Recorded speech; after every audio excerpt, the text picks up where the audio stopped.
I believe the intro was like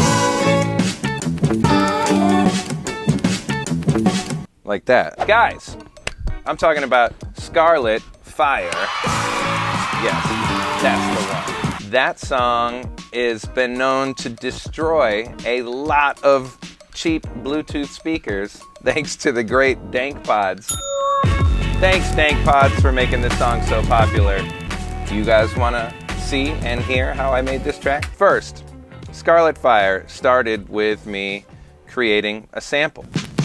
Scarlet fire, daybreak comes higher, and you'll sit there with yourself looking mighty fine.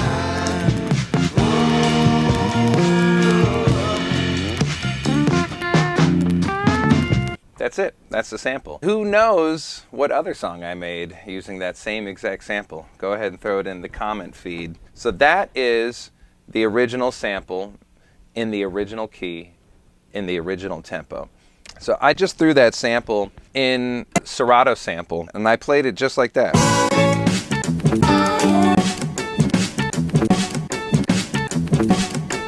Like that, okay? So let's head over to Pro Tools really quick. I've pulled up the original session, guys. Look at this. Wow. I haven't looked at this in 8 years. Here's the intro. Check it out.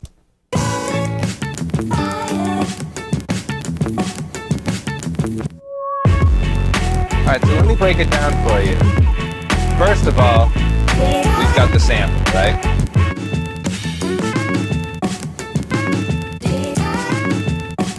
So funky, so weird, right? And then you add a little bit of drums to it. These are all programmed drums. I was playing this in with a keyboard. There's a few different drum sounds I use on this. Let me just solo the drums for a second. Yeah, so on the verses we have claps, then synth bass. That's the Novation bass station up there. You guys know it. I use it all the time. Oh, and on the second verse, one of my favorite things happens where I actually introduce another patch from that synthesizer, the Novation bass station.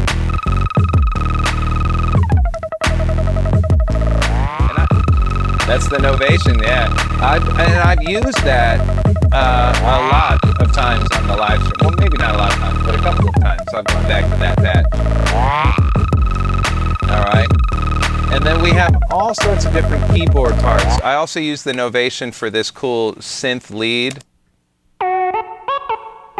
Now, where this part comes from is something I was hearing in the sample, the way I chopped it up. And I believe it comes from the guitar, the way it's bleeding. So you throw this in.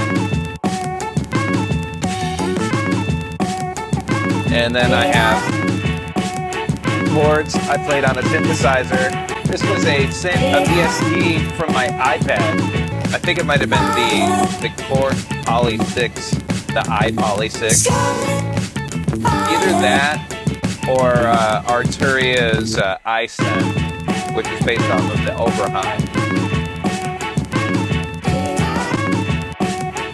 And then the last element of this one, it comes in around the third verse where I'm using Animoog. Animoog is a really, really cool VST. I think you call them VSTs. Maybe it's just an app on the iPad. It's made by Moog. This is a patch I made.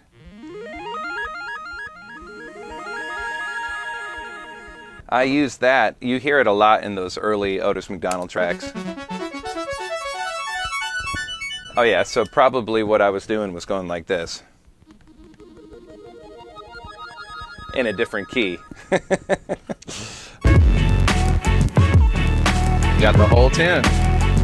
Not a lot of ingredients to it, guys. We got the sample, synth chords, a synth lead, which is essentially doubling whatever melody was created by the sample, synth bass, and a little sprinkle, we'll call that fairy dust from the Animoog.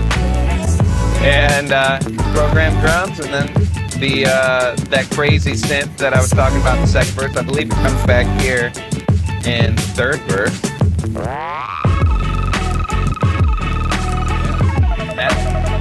Scarlet Fire, guys. I hope you enjoyed this breakdown session of Scarlet Fire.